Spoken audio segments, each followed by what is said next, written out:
घडामोडीची मोठी बातमी, दोन्ही राष्ट्रवादी काँग्रेस याच्या विलीनीकरणाची जोरदार चर्चा सध्या महाराष्ट्रात सुरू आहे।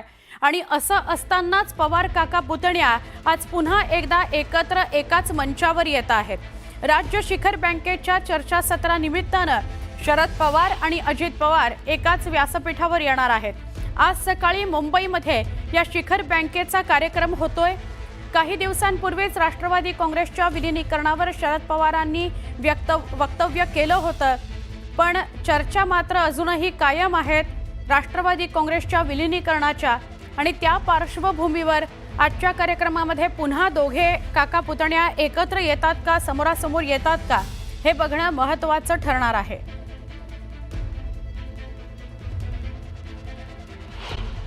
या बुलेटिनच्या सुरुवातीला भारत-पाक संघर्षासंदर्भातली एक सविस्तर बातमी बघूयात। गेल्या 4 दिवसांपासून भारत-पाकिस्तान यांच्यातला संघर्ष अगदी विकोपाला गेला होता।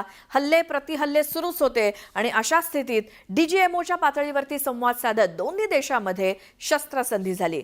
भारताने काही महत्त्वाच्या अटी शर्थींसह ही शस्त्रसंधी स्वीकारली, परंतु अवघ्या 4 तासात त्याचं उल्लंघन करत पाकिस्तानने आपले नापाक इरादे स्पष्ट करून दगाबाजीचा चेहरा जगाला दाखवला आणि भारताने त्यालाही जोरदार प्रत्युत्तर दिलं, कारण दगाबाजी ही पाकिस्तानच्या रक्तातच आहे। शस्त्रसंधीनंतरही पाकचे हल्ले सुरूच।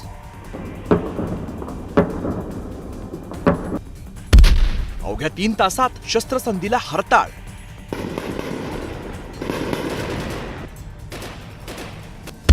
दगाबाज पाकचा नापाक चेहरा समोर। तर पाकिस्तानला फक्त जशास तशीची भाषा कळते, त्यांना डिप्लोमसीची भाषा कळत नाही। शनिवार, वेळ संध्याकाळी 5 वाजताची। अमेरिकेचे अध्यक्ष डोनाल्ड ट्रम्प यांनी सोशल मीडियावरती पोस्ट करत भारत-पाकिस्तान शस्त्रसंधीसाठी तयार असल्याची घोषणा केली। लगोलगच भारतीय परराष्ट्र सचिवांनी दोन्ही देशात शस्त्रसंधी झाल्याचं सांगितलं। भारताच्या अटी शर्तीवरती शस्त्रसंधी झाली असून संध्याकाळी 5 वाजल्यापासून दोन्ही देशातील हवाई, जमिनीवरील तसंच समुद्रातील हल्ले थांबवण्यात येतील असं त्यांनी सांगितलं। Director General of Military Operations of Pakistan called the Director General of Military Operations of India at 15:35 hours earlier this afternoon. It was agreed between them that both sides would stop all firing and military action on land and in the air and sea with effect from 1700 hours Indian Standard Time today. Instructions have been given on both sides to give effect to this understanding. The Directors General of Military Operations will talk again on the 12th of May at 1200 hours. शस्त्रसंधीच्या घोषणेला अवघे 3 तास उलटले नाही तोच नापाक पाकच्या कुरापती सुरू झाल्या। भारताच्या सीमावर्ती भागातील शहरांवर पाकिस्तानचे ड्रोन हल्ले सुरू झाले। जम्मू काश्मीर, पंजाब, राजस्थान या परिसरामध्ये शेकडो ड्रोननी हल्ले करण्यात आले। भारताच्या हवाई दलाने या हल्ल्यांना सडेतोड उत्तर दिलं, पण पाकिस्तानचा दगाबाजी चेहरा पुन्हा एकदा उघड झाला। ये अतिक्रमण अत्यंत ही निंदनीय है और पाकिस्तान इनके लिए जिम्मेदार है। हमारा मानना है कि पाकिस्तान इस स्थिति को ठीक से समझे और इस अतिक्रमण को रोकने के लिए तुरंत उचित कार्यवाही करे। खरं तर पाकिस्तान आणि दगाबाजी हे दोन्ही समानार्थी शब्द म्हटले पाहिजेत। इतका पाकिस्तान नीच आहे। 1947 म्हणजेच जन्मापासून पाकिस्तानने भारताला केवळ दगा दिलाय। 1998 मध्ये वाजपेयींच्या पुढाकाराने दिल्ली ते लाहोर बस सेवा सुरू करण्यात आली।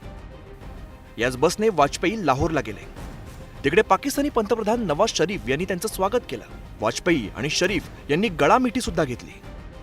पण त्यानंतर 3 महिन्यातच पाकिस्तानने कारगिलमध्ये घुसखोरी केली, पण भारताने घुसखोरी मोडून काढत ऑपरेशन विजय यशस्वी केलं।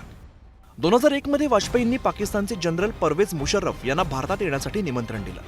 मुशर्रफ आग्र्याला आले पण त्यानंतर डिसेंबर 2001 मध्ये पाकिस्तानी दहशतवाद्यांनी भारताच्या संसदेवरती हल्ला केला। त्यानंतर आलेल्या मनमोहन सिंग सरकारने सुद्धा पाकिस्तानसोबत संबंध सुधारण्याचे प्रयत्न केले, पण पाकिस्तानची शेपूट वाकडी ती वाकडीच। 2008 मध्ये त्यांनी मुंबईवर दहशतवादी हल्ला घडवला। 2015 मध्ये मोदींनी नवाज शरीफ यांच्या नातीच्या लग्नात हजेरी लावली होती आणि त्याच दिवशी शरीफ यांचा वाढदिवस सुद्धा होता। मोदींच्या या दौऱ्यानंतर काही दिवसातच म्हणजे 2016 मध्ये पठाणकोटवरती हल्ला करण्यात आला. पाकिस्तानची ही जुनी सवय आहे की आपला युद्धबंदी किंवा युद्धबंदीचा करार झाल्यानंतर त्याला प्रत्येक वेळेला ते तोडतात.